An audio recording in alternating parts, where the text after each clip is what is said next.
fight.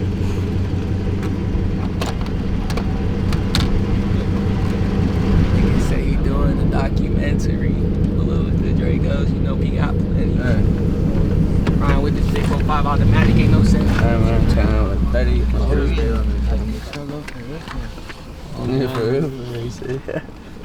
I need to hear what's going on. Alright, he's walking away. Curly, get in the passenger. Watch it, how I talk you. We pull up and get it poppin'.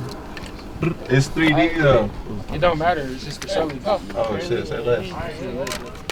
Hey, hop in this bitch. Hop in.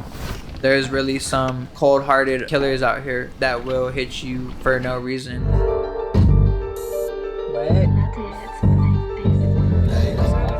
It's definitely required in Albuquerque for you to have a firearm. I am a concealed carry license. I have multiple different trainings that I have gone through. I've been shot at on multiple occasions. It got to the point where I almost know what caliber is being shot at me or around me. For example, you have someone shooting at you with some 5.56s as opposed to some 9s. You can't hide behind a car. Those rounds are going through that. And I've seen people die from mistakes like that. And this is just survival information for me. It's like our version of Boy Scouts here in New Mexico.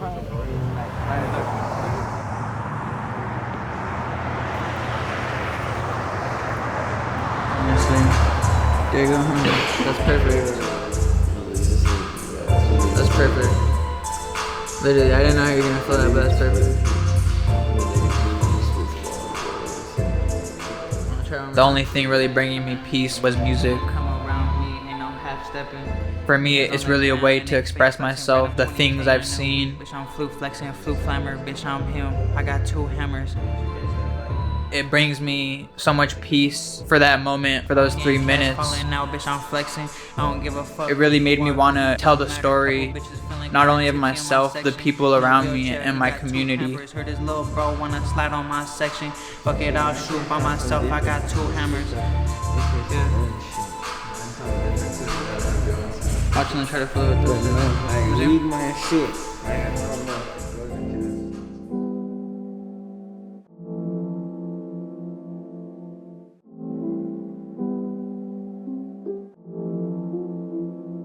When I first moved to Albuquerque, it was a lot different for me, not growing up in a big city ever. As a juvenile, I caught about 4 different cases. These are all things I can speak on. One was a gun charge under the age of 18. I spent about 2 months, maybe 3, in JDC. That was a long 3 months for me. You know, I had never been away from friends or even just outside for that long. It made me just want to be smarter about the wrong things. It made me want to be smarter about not getting caught. I ended up getting out of JDC. One of the guards, he was gonna call my mom. She actually told him that she wasn't gonna be picking me up and she actually didn't want anything to do with me anymore. I was loaded into a little transport van and they actually took me over to a juvenile homeless shelter. The night that I actually ended up getting my case, I ended up picking up on probably the most substances. At this point, I was probably about 18.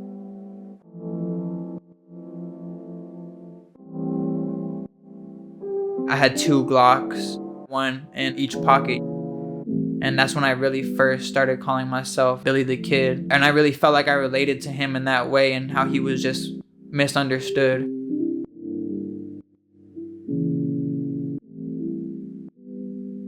That night, when I did walk up the stairs in the trap house, I remember us having conversations how we needed to calm down.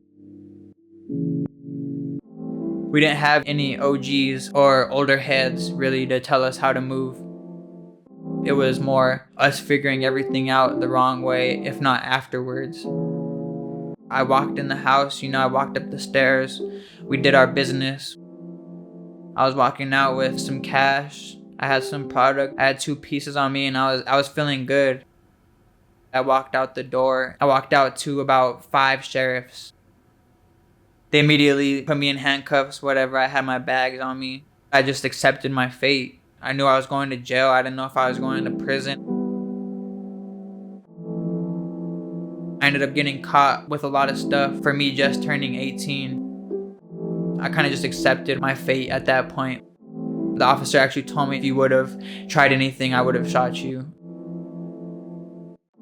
In MDC, I remember just sitting in the waiting room, talking to some older heads, asking them about my case. I remember them telling me that it was really a possibility that I was looking at 2 to 3 years minimum. It was time for my first phone call. The only number I remembered, of course, was my mom's. And I finally ended up working up the courage to call her. I remember her telling me that basically I was on my own. Whatever my punishment was, I was gonna have to accept that as a man.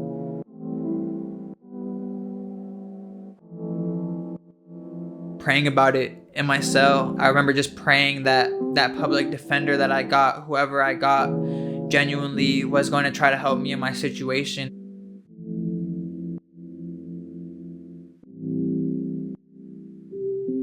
DA's office, they wanted to give me 3 years right off the bat just for the guns, and that wasn't even counting the substances that I got caught with. I remember my lawyer arguing with them that although this was all true, I was only 18 and this was my first adult case. I felt as if the charges on this paper defined me more than who I was or whatever I had to say about myself. They had insufficient evidence against me. Unless they had anything else to present, then their case was most likely not gonna stick. I got time served and I got released. I know how crazy my generation is, and I can tell you right now that this next generation that's coming too might be even a little crazier. I think it's gonna keep going that way until there's a change here and until someone really gives these kids resources that will help them.